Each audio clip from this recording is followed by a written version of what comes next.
Assalamualaikum warahmatullahi wabarakatuh, sahabat semuanya.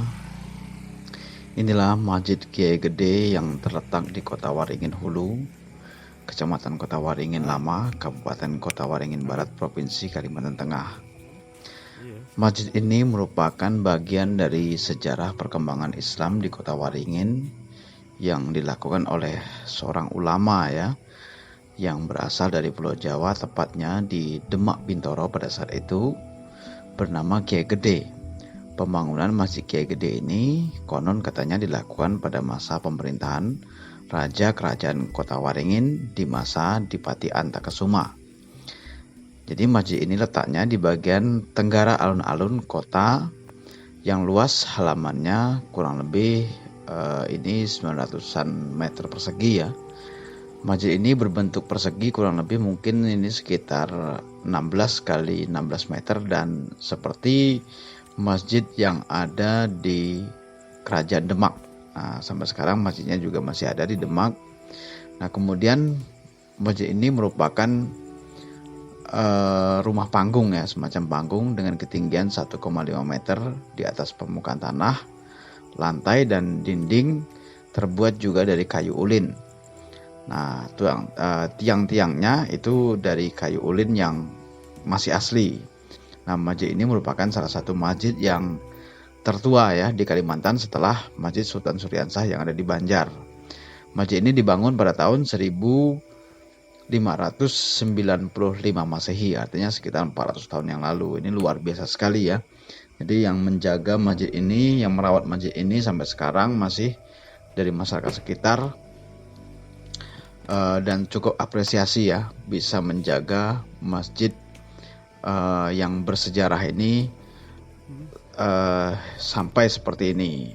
Dan masjid ini juga pernah menjadi saksi bisu sejarah banyak sekali peristiwa-peristiwa yang ada ya di dalam masjid ini. Nah, salah satunya adalah pernikahan dari Raja Sukadana yang bernama Giri Mustika atau Sultan Muhammad Safiuddin yang menikah dengan Putri Gilang atau Putri Gilang. Putri Gelang atau Putri Gilang yaitu anak dari Adipati Antakesuma, yaitu Raja Kota Waringin yang pertama kali.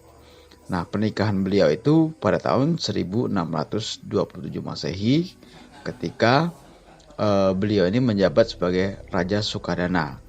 Nah, pernikahan dari Giri Mustika ini kemudian melahirkan seorang anak ya, yaitu yang bernama Buyut Kesumamatan atau Pangeran Putra.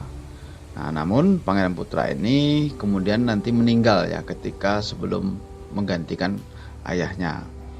Nah, tapi sebelum ia meninggal dia sudah memiliki anak yang bernama Gusti Jakarnegara yang kemudian nanti mewarisi tahta Kesultanan Sukadana selanjutnya yang disebut sebagai Kesultanatan, yaitu Sultan Muhammad Zainuddin atau Gusti Jakarnegara tadi.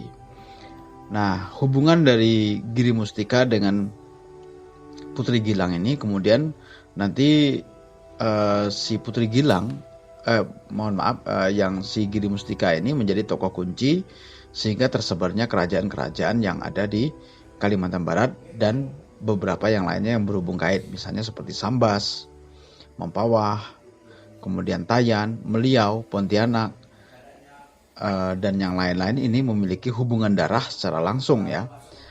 Misalnya seperti Sambas. Nah, Sambas ini adalah adik dari Giri Mustika yang bernama Putri Surya Kesuma yang dinikahkan oleh Giri Mustika dengan Sultan Tengah sehingga melahirkan Raden Sulaiman yang kemudian Raden Sulaiman menjadi Raja Sambas. Nah, kemudian Giri Mustika ini juga memiliki anak dari permaisuri yang lain setelah dari Putri Gilang wafat. Nah, Putri Gilang wafat dari Kota Waringin ini, kemudian Giri Mustika memiliki istri dan dari istrinya melahirkan anak yang bernama Gusti Lekar. Nah, Gusti Lekar ini kemudian mendirikan Kerajaan Meliau. Nah, Gusti Lekar ketika mendirikan Kerajaan Meliau, kemudian nanti anaknya yang berikutnya menjadi pendiri Kerajaan Tayan.